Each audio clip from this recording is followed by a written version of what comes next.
Are you surprised that the Ferraris went as much faster as they did in qualifying? Compared to you guys in practice, it looked like you had the edge. I mean, it was always quite close, from my opinion.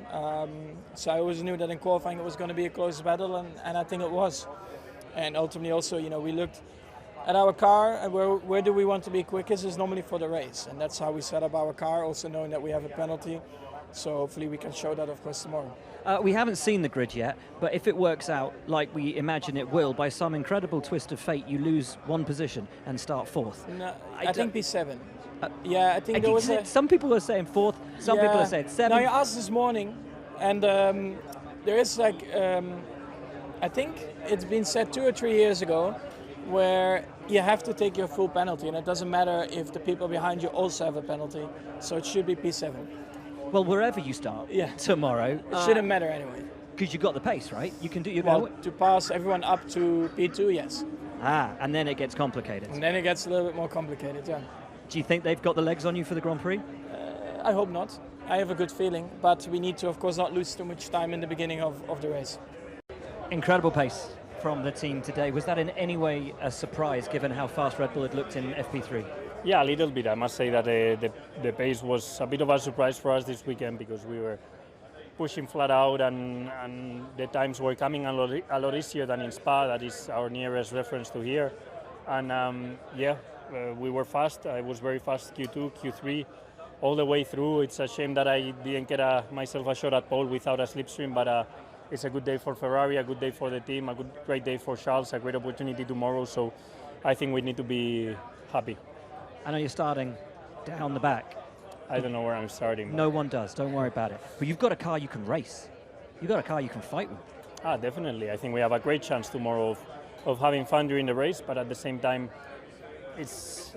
now I'm a bit negative about it because it's a shame that we have to take a penalty here in Monza in front of all the tifosi, in front of the whole crowd. It could have been 2 cars in the front row today, and for some reason we're starting last, but it is what it is. I will try and make the most out of it, put on a good show tomorrow and make it thrill-filled. Lewis, we always knew it was going to be a back in the grid start for you, a P5 on the day, but the real story, I guess, is the gap.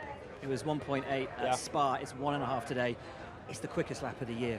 1.5. Well, it was 1.7 for us in Spa. Okay, sorry. 1.7 and a bit. 0.1 does make a difference. But 1.5 around here, that's the story, isn't it? Yeah, but we know what it is, and we just can't do anything about it in season. So, but we know where that issue is, and we're working towards making sure that we don't have that next year. I guess if anyone's anxious, it's just can we make that change for next year and apply it. But the truth is we do really have an amazing aero group, and we all put every single one of us, we win and we lose as a team, we all put our hand up and say we didn't do a great job this year, and we take that on together.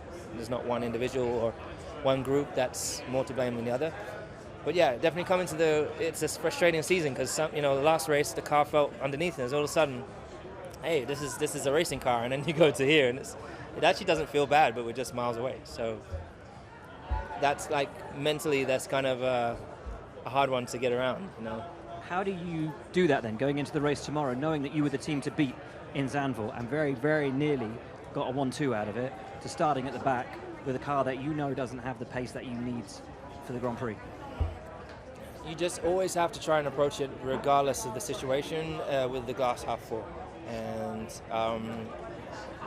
I have no idea what we can do tomorrow. It could be, in the worst case scenario, we'll be stuck behind and just following everybody in 18th place, or whatever it is, for the whole race. I'm sure the best that can ever happen is we get into the top 10 and we get some points, and that's got to be the goal. So I'll just do the work tonight. I will use the opportunity that I made the mistake and it's put me in this position to have to have a new engine, and I'll use the experience to just work on my racecraft.